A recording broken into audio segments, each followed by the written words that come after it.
आता मुंबई पदवीधर मतदारसंघातून शिवसेना उद्धव बाळासाहेब ठाकरे पक्षाचे उमेदवार अनिल परब हे विजयी झाल्याचं कळतंय। थोड्याच वेळात त्यांच्या विजयाची अधिकृत घोषणा देखील केली जाणार आहे।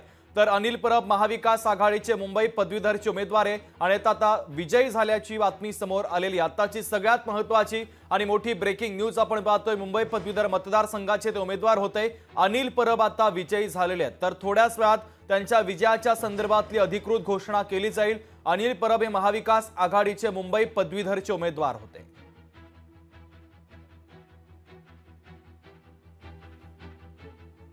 तर महत्त्वाची बातमी आपण पाहतोय। मुंबई पदवीधर मतदारसंघातून अनिल परब आता विजयी झाल्याचं कळतंय। थोड्याच वेळात त्यांच्या विजयाची अधिकृत घोषणा देखील केली जाणार आहे। तर अनिल परब हे महाविकास आघाडीचे मुंबई पदवीधरचे उमेदवार आहेत। आता ते विजयी झालेले आहेत।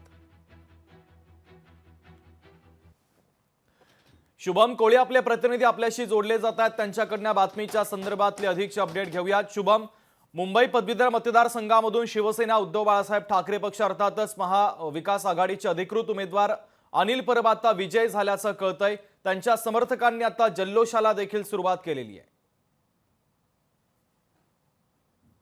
निश्चित पाहायचं झालं तर या ठिकाणी जे आहे ते अनिल परब यांच्या नावावर आता काही वेळात शिक्कामोर्तब होणार आहे। या ठिकाणी कार्यकर्ते जे आहेत ते मोठ्या प्रमाणात उत्साही दिसून येत आहेत। कार्यकर्त्यांनी मोठ्या प्रमाणात जल्लोषाला देखील सुरुवात जी आहे ते या ठिकाणी केलेली आहे। पाहायचं झालं तर अनिल परब जे आहेत यांना 44,791 मतं जी आहेत ती मिळालेली आहेत। तर भाजपचे जे उमेदवार आहेत त्यांना 18,771 म्हणजे किरण शेलार यांना इतकी मतं जी आहेत ती मिळालेली आहेत।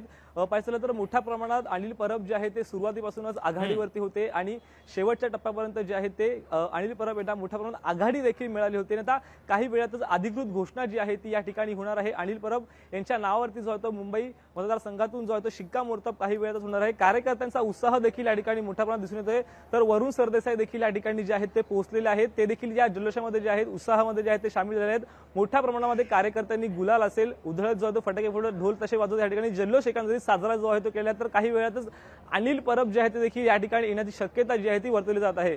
शुभम, अगदी शुभम, महत्त्वाचे अपडेट या बातमीच्या संदर्भातले तू पोहोचवलेले आहेत। तुर्तास धन्यवाद।